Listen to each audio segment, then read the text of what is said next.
14 is the only local station with a live Doppler radar. Why does it matter?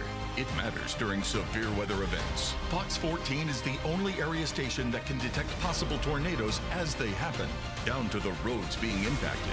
While others see part of the picture during severe weather outbreaks, Fox 14 sees the whole picture, giving you and your family advance notice to get to safety, and that matters.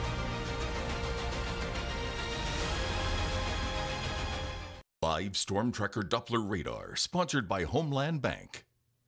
And now, Storm Tracker Doppler weather with meteorologist Trey Tonnessen. Third day in a row we've warmed up compared to the day prior.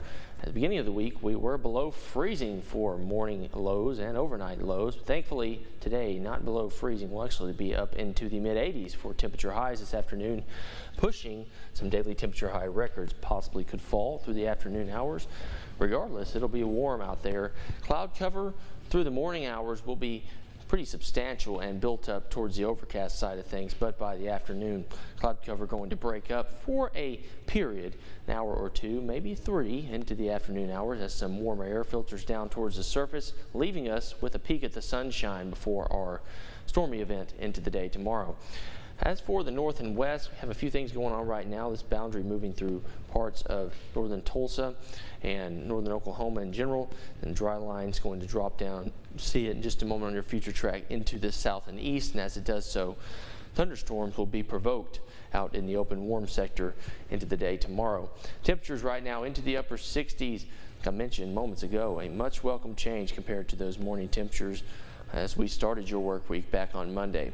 Future tracker doing a pretty good job picking up those clouds that are built up and over the area right now. Into the afternoon hours, that warm air will filter down to the surface, and as it does so, those clouds will be able to break up and leave us with partly cloudy to maybe even mostly clear skies across areas in our viewing area.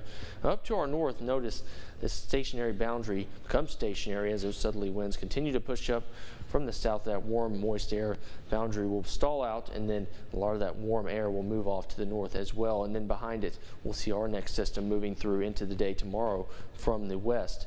First, take a look up to the north and to the areas north of that boundary. They'll actually see showers and thunderstorms start as early as 7 to 8 tonight.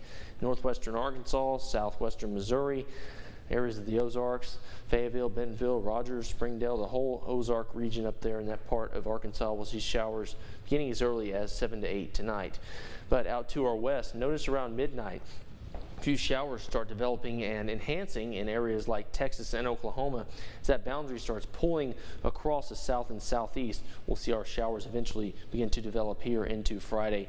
That dry line starts moving ever so closer to our region, and notice how the pattern tomorrow is more so scattered in nature than the linear pattern we've seen over the past few severe weather events. Now, should some of these storms get out on their own, start their own atmosphere, and are able to develop their own inflow, then we could see things develop into a severe risk. We are seeing all 4 ingredients needed for severe thunderstorm development tomorrow: shear, lift, instability, and moisture, better known as SLIM. Highs today into the mid-80s.